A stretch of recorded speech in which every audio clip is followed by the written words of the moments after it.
Good morning. हमने जो शीर्षक हेड स्टार्ट किया था मकान संपत्ति से आय, उसका थ्योरेटिकल पोर्शन आपको बता दिया गया था सारा। अब उसके प्रैक्टिकल पोर्शन पे आते हैं, तो उसका एक क्वेश्चन जो है वो स्टार्ट करते हैं। ये कह रहा है मिस्टर सुभाष जो है वो 3 मकान संपत्तियों का मालिक है। तो 3 मकान संपत्तियां कौन सी है? पी, क्यू और आर। और निम्न सूचनाओं से प्रत्येक दशा में कर निर्धारण वर्ष 2019-20 के लिए सकल वार्षिक मूल्य ज्ञात करना है। वो ग्रॉस एनुअल वैल्यू जो आपको बताई हुई है वो निकालनी है। तो आपको तीनों संपत्तियों का एक तो म्युनिसिपल वैल्यूएशन दिया है, फेयर रेंट दिया है, स्टैंडर्ड रेंट दिया है under rent control act, rent received और receivable for let out period before deducting unrealized rent, मतलब रेंट जो रिसीव हुआ है लेट आउट पीरियड के लिए, जितना किराए पे दिया है हमने उसमें जितना रेंट आया है वो अपने को बताया गया है। ठीक है ना, रिसीव्ड या रिसीवेबल। उसके बाद में period for which the house remained vacant in the months, ये तीनों मकान कितने कितने महीने खाली रहे उसकी सूचना अपने को दी है। तो देखो, मकान संपत्ति खाली रही है तो खाली रही है तो मैंने आपको बताया था आपको पहले पूरे साल का किराया लेना है ना। खाली भले रही हो, पहले किराया पूरे साल का लेना है आपको, और उसके बाद में जितने खाली रहने के अवधि का किराया है वो घटाएंगे। मतलब एक तरह से पहले हम मकान संपत्ति का मूल्यांकन यही मानकर करेंगे कि ये पूरे साल किराए पे दी हुई है, फिर बाद में अलग से घटाएंगे। और एक अनरियलाइज्ड रेंट दिया है, मतलब ऐसा रेंट जो वसूल नहीं हुआ है, तो वो अपने को दिया हुआ है। तो अपने को तीनों संपत्तियों का सकल वार्षिक मूल्य ग्रॉस एनुअल वैल्यू जो है वो निर्धारित करना है। तो टेबल बना लेंगे, calculation of gross annual value. 3 मकान संपत्तियां हैं, तीनों की ग्रॉस एनुअल वैल्यू निकालनी है अपने को।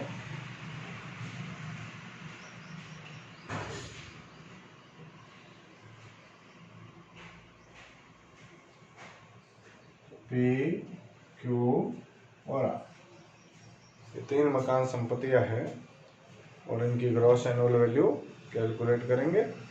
तो ग्रॉस एनुअल वैल्यू कैलकुलेट करने के लिए सबसे पहले हम क्या करते हैं, फर्स्ट स्टेप क्या बताया हुआ है आपको।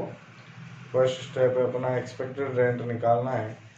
तो एक्सपेक्टेड रेंट कैलकुलेट करने के लिए हम क्या करते हैं, सबसे पहले मैंने आपको बताया हुआ स्टेप फर्स्ट में कि एक्सपेक्टेड रेंट निकालने के लिए म्युनिसिपल वैल्यूएशन या फेयर रेंट दोनों में से जो ज़्यादा हो, लेकिन वो स्टैंडर्ड रेंट से ज़्यादा नहीं होना चाहिए। स्टेप नंबर 1, म्युनिसिपल वैल्यूएशन और fair rent whichever is high but restricted to standard rent। Municipal valuation या फेयर रेंट दोनों में से जो ज़्यादा हो लेकिन स्टैंडर्ड रेंट से ज़्यादा नहीं हो। तो जैसे पी मकान संपत्ति है, उसका म्युनिसिपल वैल्यूएशन है 48,000, फेयर रेंट है 60,000, तो दोनों में से ज़्यादा क्या है? 60,000। स्टैंडर्ड रेंट इसका नॉट एप्लीकेबल लिखा है, गिवन नहीं है, तो नहीं गिवन है तो फिर 60,000 ले लेंगे। ठीक है ना, 60,000। क्यों मकान संपत्ति है, म्युनिसिपल वैल्यूएशन है 60,000, फेयर रेंट है 48,000, तो दोनों में से जो ज़्यादा हो, 60,000 ज़्यादा है, लेकिन स्टैंडर्ड रेंट 42,000 दिया है, तो स्टैंडर्ड रेंट से ज़्यादा नहीं ले सकते हम, तो 42,000 रुपये उसका वैल्यूएशन माना जाएगा।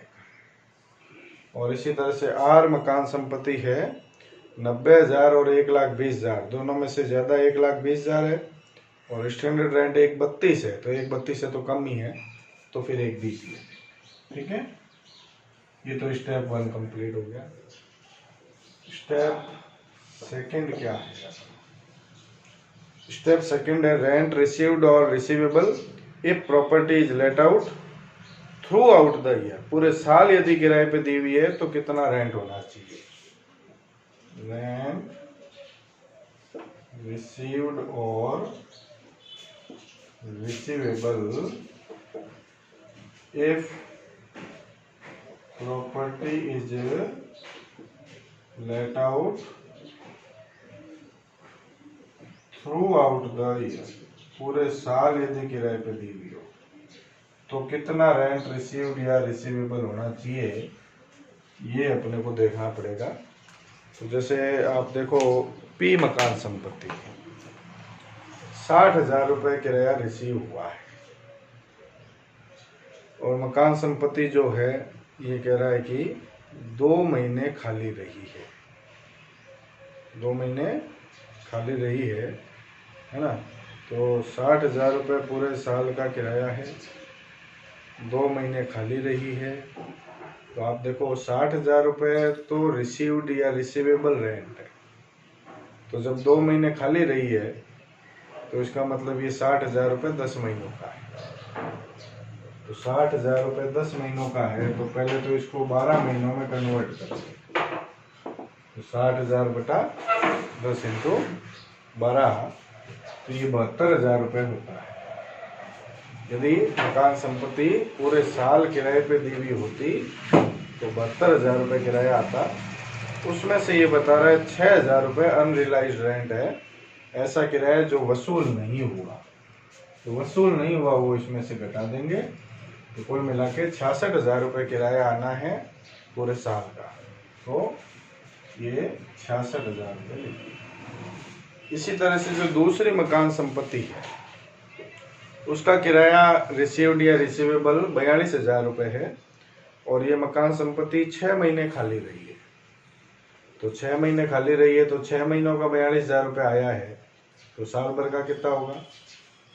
42,000 रुपये 6 महीनों का है, तो साल भर का हो गया 84,000। इसमें से अनरियलाइज्ड रेंट है, न वसूल हुआ किराया 7,000 रुपये घटा देंगे, तो 77,000 रुपये इसका।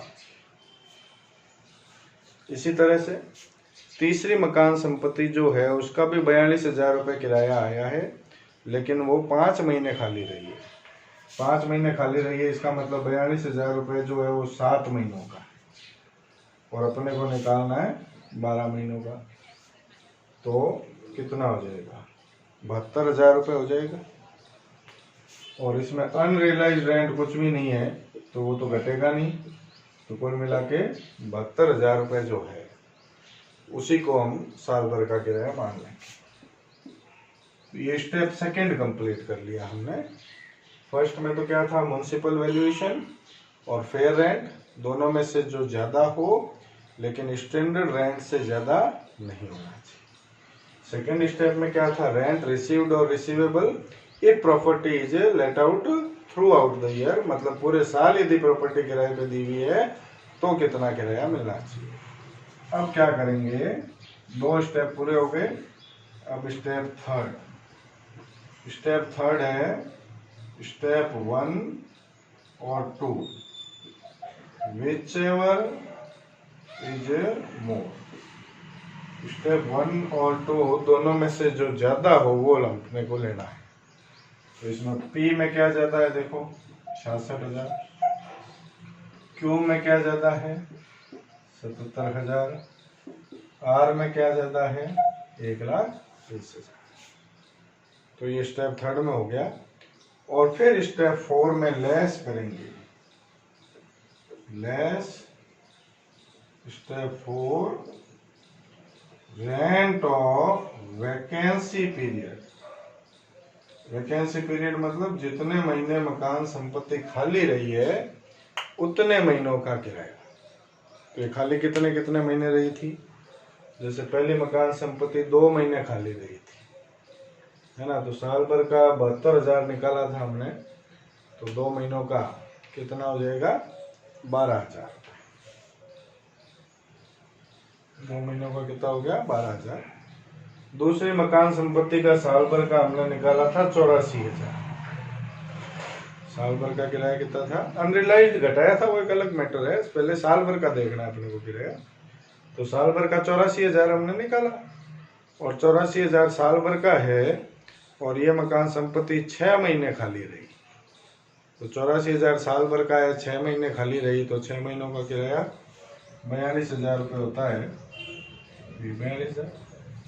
इसी तरह से तीसरी मकान संपत्ति जो है उसका साल भर का किराया 72,000 था, 5 महीने खाली रही थी। साल भर का 72,000 है, तो महीने का हो गया 6,000, और 5 महीने खाली रही है, तो 5 महीनों का हो गया 6,000 इंटू 5, 30,000।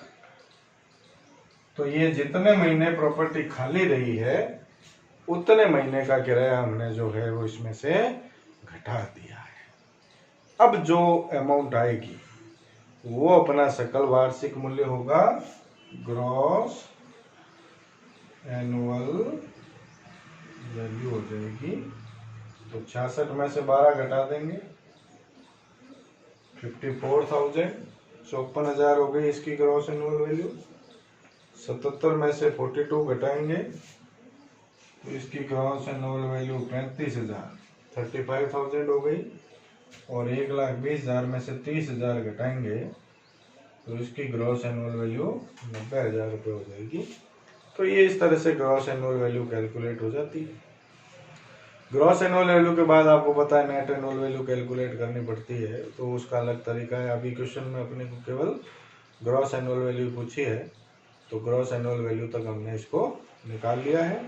अब नेट एनुअल वैल्यू का क्वेश्चन जब करेंगे तो उसमें देखेंगे कि नेट एनुअल वैल्यू के लिए आप क्या क्या घटाते हो। तो वैसे आपको बताया हुआ है 30% तो स्टैंडर्ड डिडक्शन घटाते हैं हम, इंटरेस्ट घटाते हैं, यदि कोई लोन वगैरह लिया हुआ है प्रॉपर्टी पे, इंटरेस्ट अपने लिमिट के आधार पर, लिमिट्स आपको बता रखी है मैंने, तो उतना इंटरेस्ट भी घटा दिया जाता है।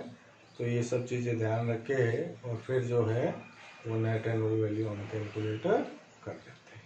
ठीक है, तो फिलहाल तो इस क्वेश्चन को अच्छे से देखिए, ग्रॉस एनुअल वैल्यू हमने किस तरह से निकाली है, और फिर आगे और क्वेश्चन देखेंगे। Thank you.